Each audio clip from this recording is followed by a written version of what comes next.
So this is chapter 7, lesson 6, slope and similar triangles. You might notice this question is the same again. We're going to skip the first part. So there's an experiment that Zoe and Jack determined that they needed to, for their 5-foot ramp. You guys seen a slinky? Yeah. They called it a coiled spring toy instead of a slinky because Slinky is a brand. But they have this 5-foot board. They got a stack of books, and those are ridiculously huge books. If only 5 books make 3 feet, but you know, we're gonna go with it. Yeah, maybe Harry Potter type books. But we want to find the slope. What do we need in order to find the slope? We need the rise and the run, right? So let's go over here and let's put some notes. You guys ready to write? So, by the way, we're gonna check your books next time and your notebooks. And if you are writing everything I have written, you are going to get 100%. So the slope is the rise over the run. But what are we missing? Like, first of all, what kind of a triangle is this? Right. It's a right triangle. Very good. And what are we missing? Do we have the rise? Yeah. So I'm going to put a check mark. We have the rise. Do we have the run? Yeah. No, we don't. What do we have instead? The hypotenuse, right? Yeah. So let's write this down. So here are the things that you need. So let me just go over this. If we needed to find the hypotenuse of a right triangle, we could take the square root of the leg squared plus the leg squared. If we needed to find the leg, we would do the square root. Does this look familiar? Yes. Of the hypotenuse squared? Good, I'm glad it does. Squared minus the leg squared. Okay, so which one are we going to use? The second one. Yep, to find the leg. So what, and that's going to give us, this is the leg that we want, right? Leg. So in our calculators, we can get out our calculators and do, so the square root of, and what was our hypotenuse? 5 squared. And then do we need to add or subtract? Minus, and what was our leg that we do know? 3 squared. And then we have to close the parentheses. And it equals 4.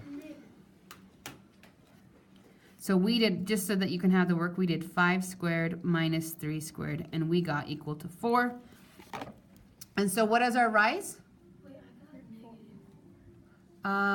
You may have forgotten to put parentheses around everything. Okay, what was our rise? 4. What was our rise? 3. 3. What is our run? 4. So our slope is 3/4. Very good. Okay, now we have this kind of crazy looking thing. We're going to draw 3 triangles all on this same thing. It says work with a partner. Would you like to work with your own partner, or do you want me to be your partner? Me to be the partner? No. If I work with you as a partner, it'll be faster. Let's do that. Okay, so we're going to graph these. Over 0 up to, I put a dot and I'm going to label it A. What are you going to label it? A.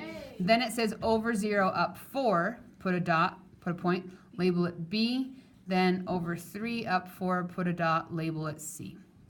Then connect the dots, la la la la. And what kind of a triangle is this? It's a right. So it's a right triangle. And the cool thing is we can use nice math symbols to make things a little bit more simple. Then the next one. D is at 6, 6. Label it D. F is at 6, 8. Label it F.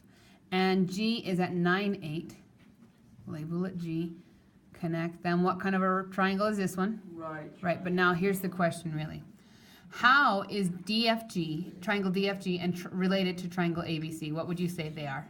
They're both right. And would you say that they're congruent also? Yeah. Yeah. So I'm going to put there. Make sure to spell there like this. So T-H-E-Y apostrophe R-E because it stands for they are. And then let's use congruent, which is just the equal sign with the squiggle on top. They're congruent. Very good. Now we're going to have a new triangle. And it's using the same A, But now we have a new point. K is at 0, 6. So over 0, up 6, we're going to label it K. And then we have D, same D we've used, but now we're going to connect them. I'm going to use a different color or something. I'm just going to use a pencil. So we have this right here. What kind of a triangle is that one? Right. And then how would you say that AKD, like, so the big one that we just made, how is it related to ABC? What kind of triangle? Yep, so let's do they're similar. So they're spelled the same way, T-H-E-Y apostrophe R-E. And then the symbol for similar, what is that one? Just the squiggle. Very good, just the squiggle like that. They're similar. What would you say is true about the hypotenuses of these triangles? So first, what is the hypotenuse of triangle ABC? Of triangle ABC? AC. So AC with a line over it. How is that related to DG? Would you say it's equal to, greater than, like what do you say? Or congruent?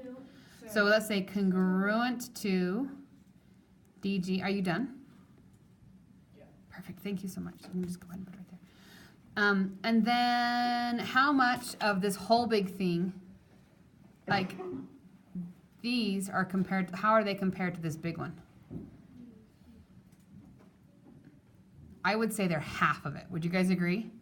So that's congruent to half of what's the hypotenuse on the big triangle? Okay. Well, it has K, but it's AD. Yeah, which is half of AD. Good. Make sense? Yeah. And I should actually say is equal to, okay. Next page, it's kind of talking about the same thing. Saying that if we had a line, I'm just going to teach this kind of a fast way. Is that okay with you? Yeah.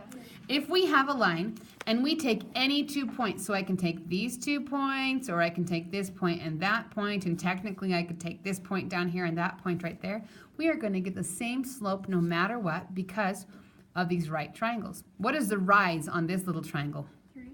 Try again. 4. What is the run? 2. And then what is the rise on this one? 6. What's the run on this one? 3. So let's see. So 4 over 2, is that the same thing as 6 over 3? Yes. And then what does that reduce to? 2 over 1. So the slope is equal to 2. Does that make sense? That's kind of the whole lesson in one. So we're going to go down here, and we're going to have to do things like writing proportions. Oh, yeah. Yep, get those down. Okay, the next part, we're going to kind of skip example 1 because we already did it. Let's do this. So let's graph these M and O. So M is over 3 up 1. N is over 1 up 0. And then O is over 3 up 0. I don't like that point because now we have 2 O's on the graph, but we're going to keep on going anyway. All right, so let's talk about what is the rise. What segment makes the rise on this? So our slope is equal to, what's our rise? Our rise is mo, I heard. What's our run? No. Good. And then we're going to draw the next one, PQR. So P is over 5 up 2. Q is negative 1, 1. And then R is 5, negative 1. Whoa. Crooked line. Way crooked line. Okay.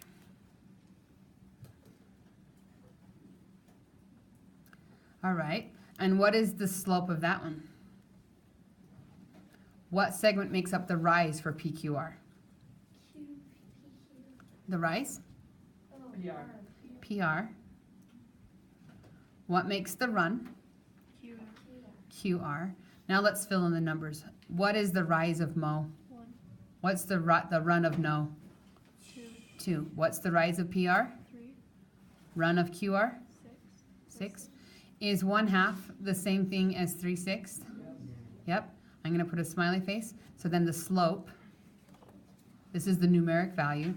So these are our proportions. So what we should do, let me finish doing this. The slope is 1/2, and our proportions would be that that mo over no is the proportional to PR. Oops, that's supposed to be a P.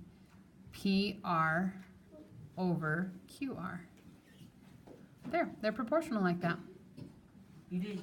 So we needed a proportion and we needed the numeric value. That's what the thing says. So write a proportion and then find the numeric value. Okay, 1 to 5. How you guys feeling about this? 1 lost, 5. You got it? Ooh, I see 4s. I see maybe a couple 3s. Okay, any questions right now?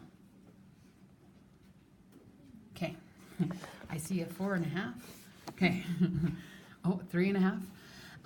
So this is just saying if you have any 2 points in a graph, you can find the slope. So you can take this point and that point, or this point and that point, or the whole thing, and you're always going to get, I like to do the other one. I like to go down and over. So if we went down 8 over 4, that reduces to -2 as well. That's basically all that's saying. And then here's a real life example. The pitch of a roof is a fancy way of saying the slope of a roof. So the pitch of a roof is refers to the slope of the roof line. So choose 2 points, and again, you can pick any 2 points. You can pick TU, or you can pick US or SR, like any of them, and then do the rise and the run, and then that's it. I think that this is the rise and the run, the way that we just described it makes it easier. What's the rise for this one? What's the run here? 2. So the slope for that one would be what? 1/2. And let's check here. What's the rise right here? 2. What's the run? 4. And would you say that these are the same thing? If we were to do yeah, we'll just leave it like that. So the slope for this would be 1/2. And that's how I like to do it. I think that was really fast. Would you guys agree? Or you can do it how they did it, which is fine. It's a good way. So, okay, then let's go to this example, and then we are done. So the plans for a teeter-totter are shown on the right. Using the point G and L. They said G and L, but you can really pick any 2 points that you want to. What points do you want to pick? H and K. H and K. So what's the rise on H? 2, 2. What's the run? 4, 5, Try again. 5, Try again. 6. So what was our rise? 2, 2. What's our run? 6, What does that reduce to? 1/3. So our slope is equal to 1/3. It says, using the points used, find the slope of the teeter-totter, then verify that slope is the same by choosing other 2 points. So then we can pick like G and H. That was 1, that was 3, and that's the same thing as 1/3. So there we go, we got it. Your homework is either 2 problems on Alex called 7.6 homework, or you can do do you want me to give you the book assignment? It has like 20 problems on it. So you can do 2 problems on Alex, or you can do 20 on the book assignment. The book assignment, if you want to do it, is 1 through 6, 8 through 9, and 16 through, what is it again? 16 through 27.